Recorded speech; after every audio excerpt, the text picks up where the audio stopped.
Today's episode of the podcast is brought to you by Eccentric, the makers of the K-Box and the new K-Pulley. Guys, flywheel training's really grown in popularity of late, and although it's something that's been around for a while, the simple reason that it's grown in popularity is because it works. We've been lucky to have a K-Box in our weight room for the past 3 years, and we've seen some really great things when it comes to improving the athlete's ability to change direction, and then looking at our return to play protocols with different lower body injuries with the student athletes. The love-hate relationship that everyone has with the K-Box is now just going to grow more with the addition of the K-Pulley. The ability to do standing presses, pulls, rip-throughs, and knee drive exercises is just going to be another arsenal to our training and another addition to the love-hate relationship that our student athletes have with the awesome tools that come from Eccentric. Go ahead and hop over to eccentric.com today to check out what they have. Guys, I can't recommend it enough, and I guarantee you won't be disappointed, not just with the products, but with the awesome customer service that Eccentric provides. Hello, and welcome to the podcast.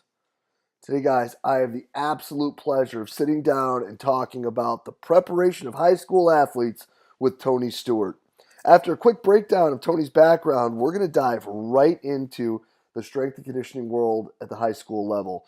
Tony's going to talk to us about the different levels of maturity, how that affects his programming and how he looks at the athletes and how he communicates with them about anything from nutrition to supplementation to their training.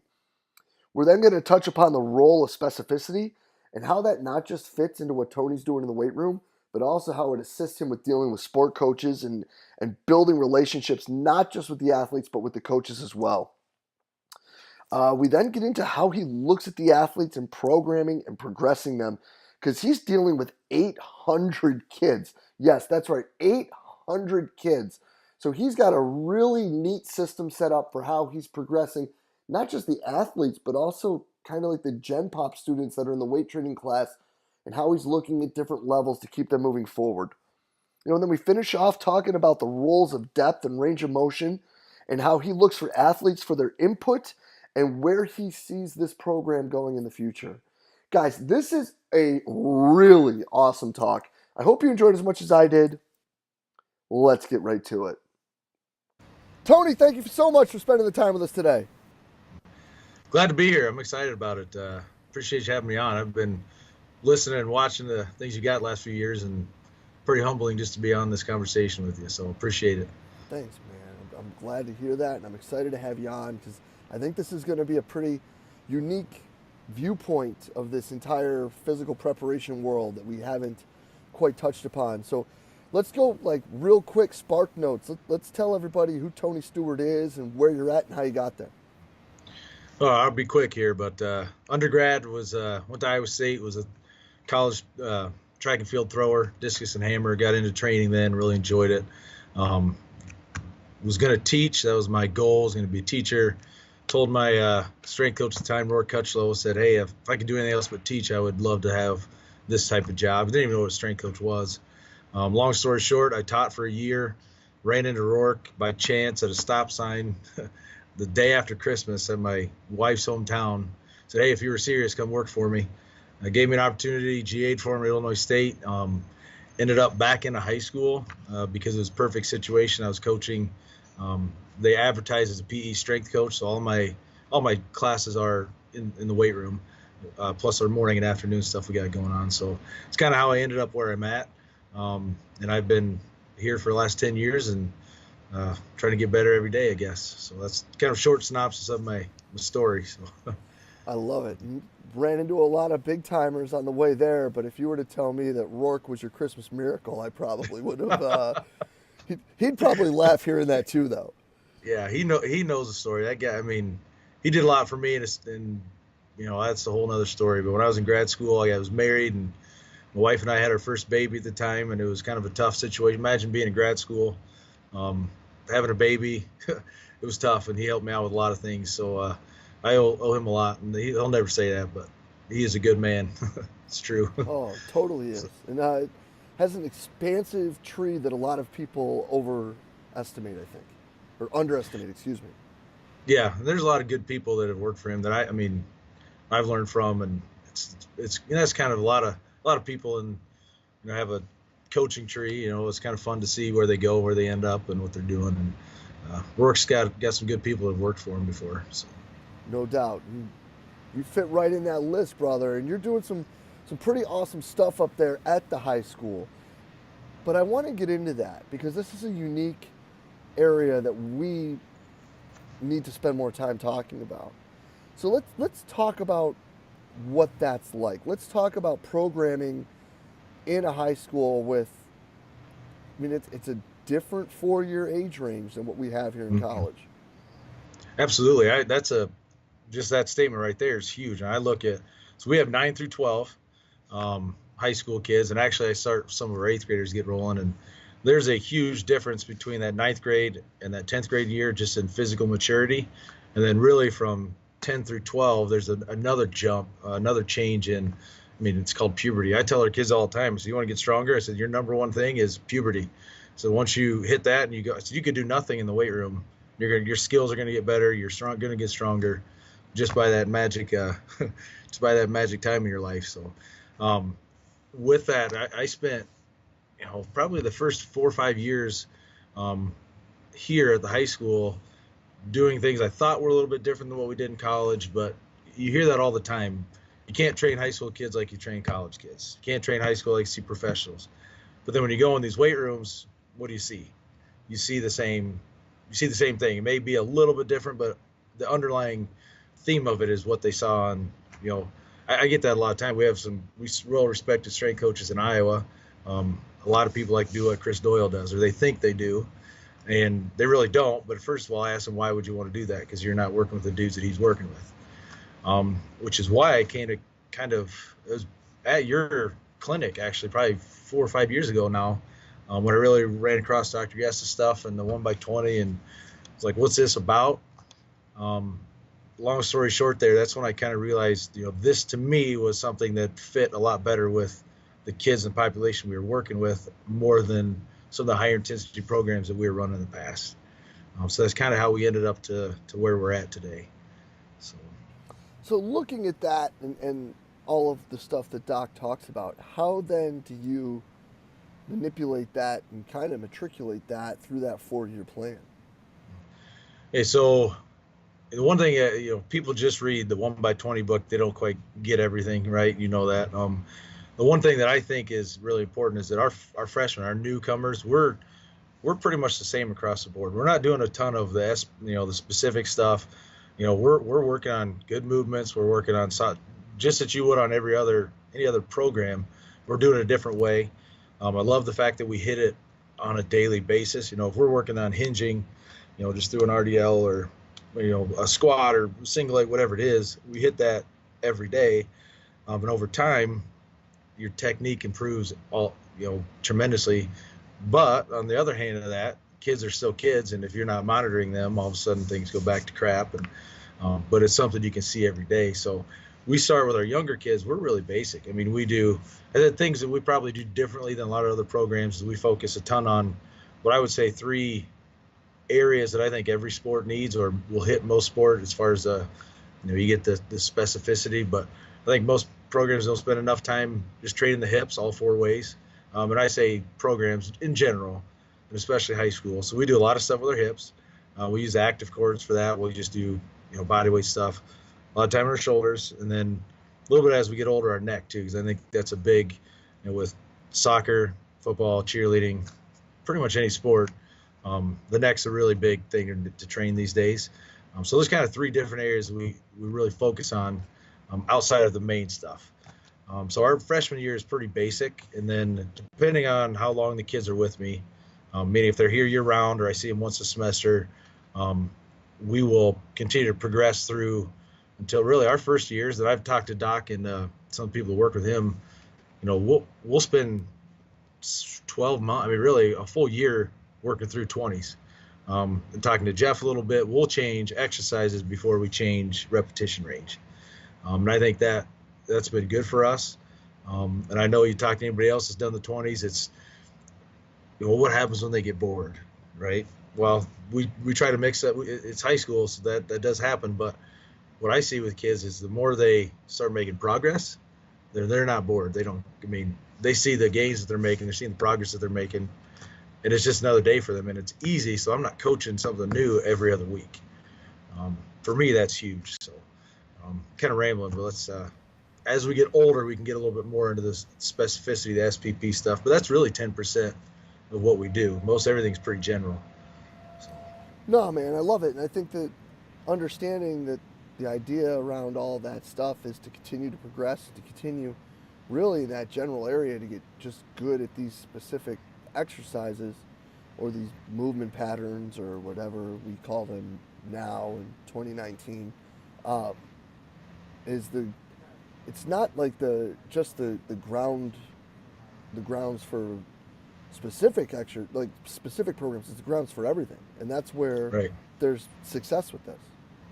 Right. 100% agree. Because I I'm sure you get it a little bit, but especially at our level, and our parents are great. So I'm not. This isn't something that's all the time, but periodically you'll get, well, hey, I need my kid plays baseball. They need a baseball workout, basketball workout, and really, you've heard it a million times, but just move better, just become a better athlete, and all that stuff's going to come into play. You give, and I do talk to coaches, and you guys have worked with coaches specifically a little bit more directly and at the college level. The thing that I've learned a lot really from Rourke and some of the other guys was you can give a little bit to gain a lot. If coach says, hey, I'd like to see this, and we talk about it for this reason, okay, you can give them a little bit of what they want and mix it into what you're doing, then really they will fully trust you with everything else you're doing, and then you're making them happy, and it's a good relationship. Now, sometimes you get with, I need a basketball workout, and I say, well, go get your basketball and fill it up with cement and then start shooting. I just kind of kidding around, but you know what I mean? You get kind of some of that stuff, but let's move. Let's do things like everybody else, because you don't need that much different yet. Especially, yeah, I mean, they're young. They're not there yet. If that makes sense. Yeah, especially when, like you said, the best gains they're going to have is getting older. Right, getting older. That's it. Kids ask me what protein or what I should take, and I said, you're fine. You're on. I heard somebody say this, so I'm not going to steal it, but somebody said high school kids are on legal steroids. I mean, they really are. They're going through all those changes and hormones, and that's all you need right now. Just be patient. I think that's the biggest key, is to be patient. Oh, yeah. So then how do you run your progressions then? Because that's one thing that we're working on more and more with the high school kids that we get to work with that swim club. And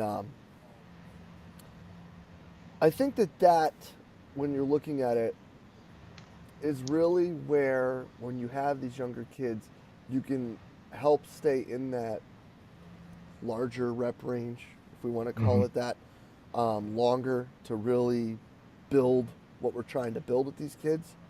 So how are you looking at that? How are you evaluating that? And how are you determining when you're plugging and playing and moving things around?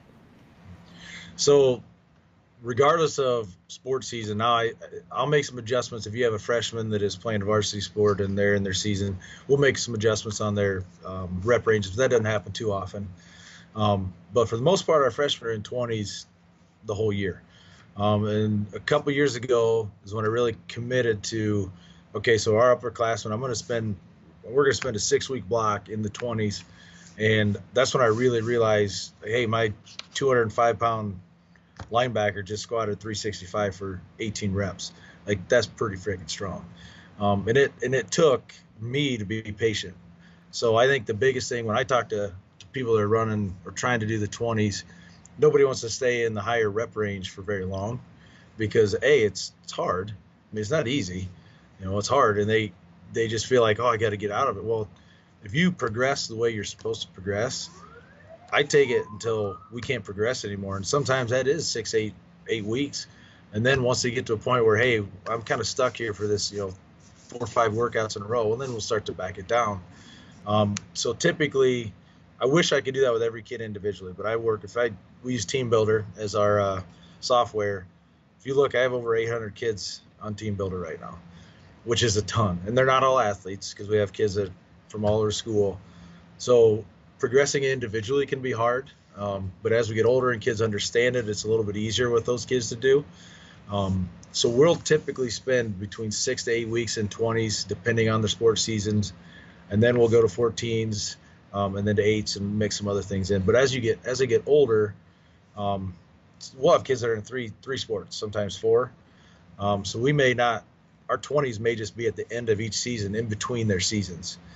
So we'll go back to hitting 20s, and then we'll stay in 14s a little bit longer throughout their season, and then we'll progress it down a little bit.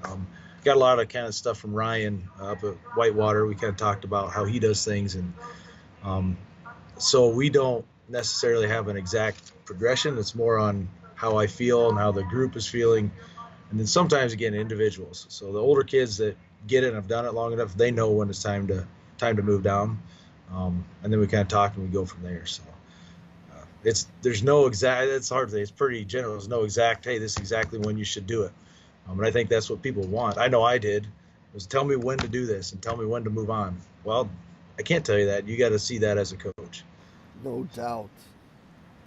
And I can't imagine having to see that with 800 kids. I have a hard enough time running Yeah, it and seeing it with a group of it's six. exactly right. It's tough. So, and I don't like. I've got two assistants. Right now, I have three interns, and they're great, so they help. But still, when you're running groups, I mean, it's just a lot. So you have to rely on the kids a lot, and then me as a feel. Um, Probably one of the best things I do is you take your 1% of kids does everything the right way. Um, they do every set, every rep, but I don't have to be on top of them. You kind of go off of that kid, because if everybody's doing it right, they're going to be around how that kid is, and then you make adjustments there.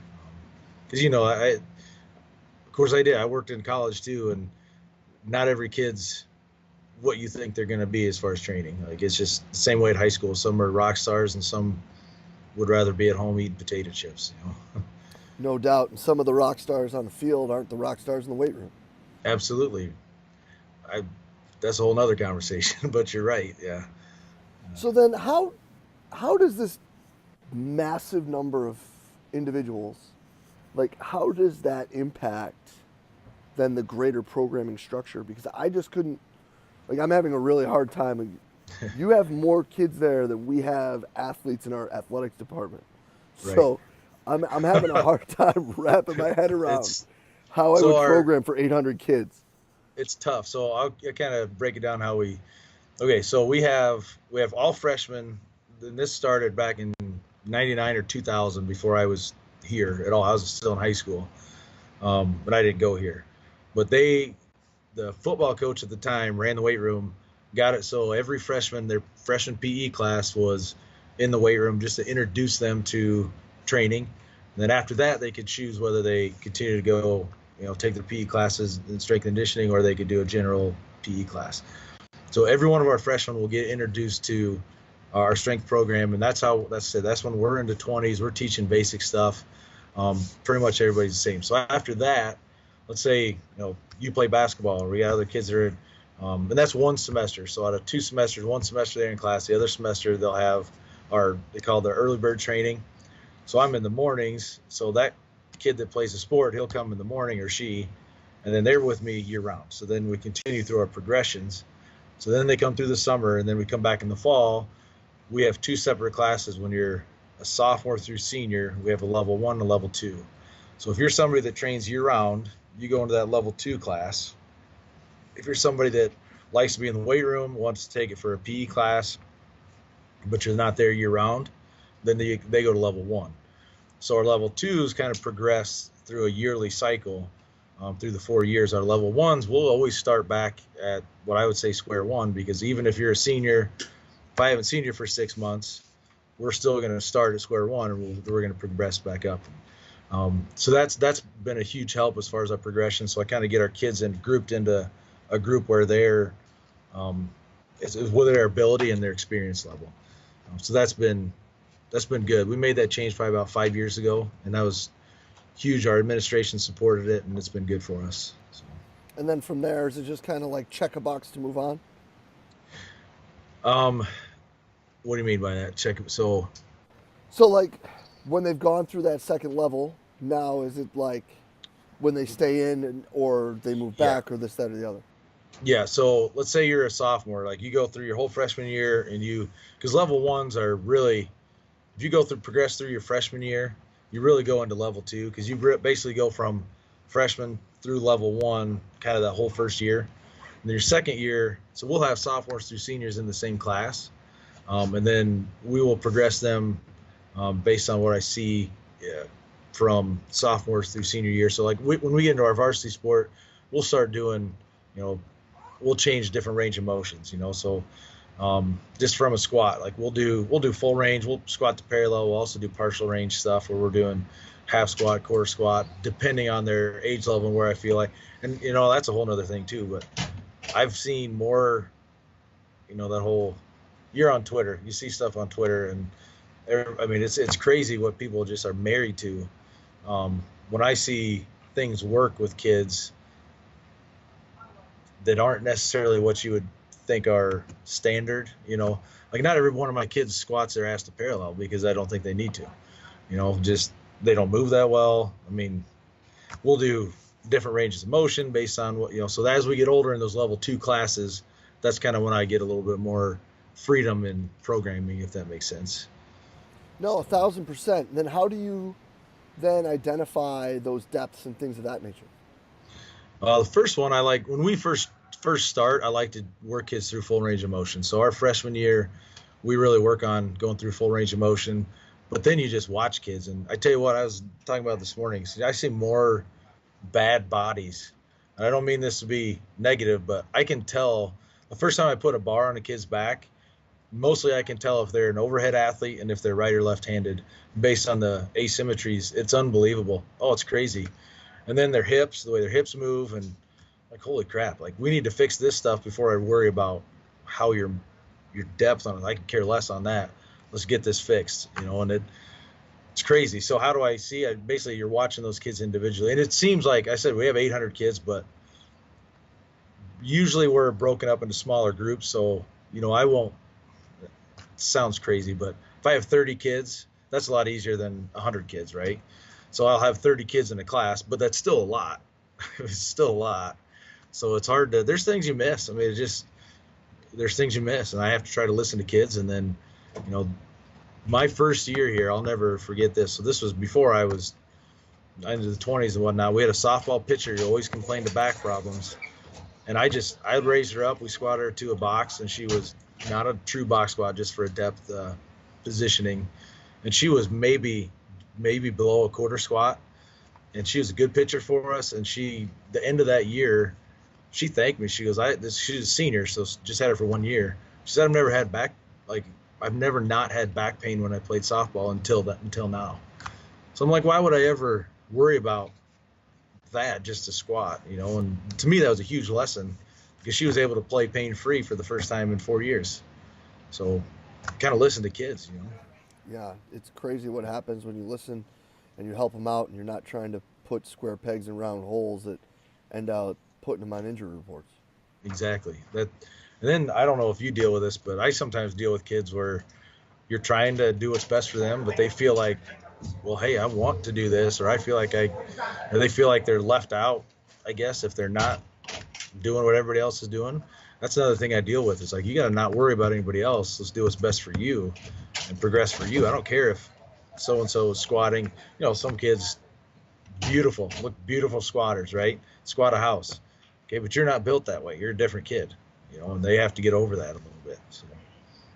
Yeah, the cross-country kid's never going to sit there and squat with your alignment. Probably not too much.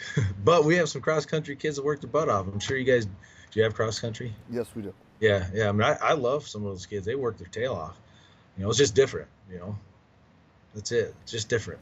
No doubt about it. So then, looking at this progression and how it's gone, I guess the question I got to get you out of here on is, where do you see it going? What do you think is next? And for people that are in these younger these younger athlete coaching positions, what are some things that they should be looking for to help them move forward in a similar manner? I think number one thing, myself included, was ego. I came in, I'm we're gonna change the world because I have way more experience than most high school coaches, and you just have to put your own ego aside and look at what's best for kids. And for me, that was when we went to the 20s. I'm not posting videos of kids squatting 500 pounds anymore. But at the end of the year last year, I had some kids that were able to do that. But we don't one rep max. I mean, if we do, it's very rare. Like I said, I will let seniors at the end of their career when they're leaving, if you want to get to a 1 RM, we'll do that. Um, but for me, it wasn't about the kids. It was about me putting my own ego aside and say, let's do what's best for them. Be patient and not try to make it, YouTube and Twitter perfect, if you will. And then the other thing there, like I just lost my train of thought, was not getting bored. Coach it. It's me as the coach. I'm the one that has to not get bored, because I'm doing the same progressions, for 5 or 6 groups of the day, and I'm getting these kids every other day for an hour. So a lot of times that I would change, or I felt like I used to think I have to change exercises every 40 weeks. Well, we didn't have any time to adapt. I mean, we couldn't adapt to the exercise, and we're going to change. We're going to change. Well, that was more me being bored than the kids being bored.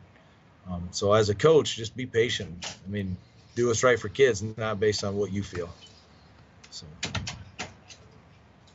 I love it, man. That's being patient and doing what's best for the kids. It sounds like some pretty simple things at times. I think is a little bit challenging for us. 100%, I agree. It's simple, but simple isn't always easy. You just have to put your ego and put your feelings aside. Really, that's just what it is. So. No doubt about it. Well, Tony, where can people see more of what you're doing and keep up with you? I do have a Twitter. I know I said it, Lancer_strength. My Instagram is Coach Stu, Coach_Stu. That's my social media online. Then you can always, I don't know if you have phone, email, all that stuff. People are more than willing to reach out if they want to. So. Awesome, brother. Awesome. Tony, can't thank you enough for your time, man. This is absolutely sensational stuff. People are going to love it. Thank you. Appreciate it. Glad to be here. Yeah, man. We'll be in touch real soon, brother. You bet. Take care. Later. And a huge thanks to Tony Stewart for spending the time with us today. Guys, open, honest, candid sharing. A man sharing with us exactly what he's doing, how he's progressing it, what he's looking at, how he's building his program, communication styles, what he's building off of. I mean, this is absolutely sensational. Tony, keep up the awesome work, man. I can't thank you enough for spending the time with us today and being so open and honest with your sharing. Truly appreciate your time. And again, man, thank you so much for everything you're doing. And guys, as always, if you did enjoy the talk, please share it through the social media outlet of your choice, Facebook, Twitter, Instagram, whatever it may be. We are just trying to get the best information out there to all the great coaches that we can. And as always, guys, thank you for everything that you do for us here at Central Virginia Sport Performance. We will be back next week with another awesome guest. We will see you then.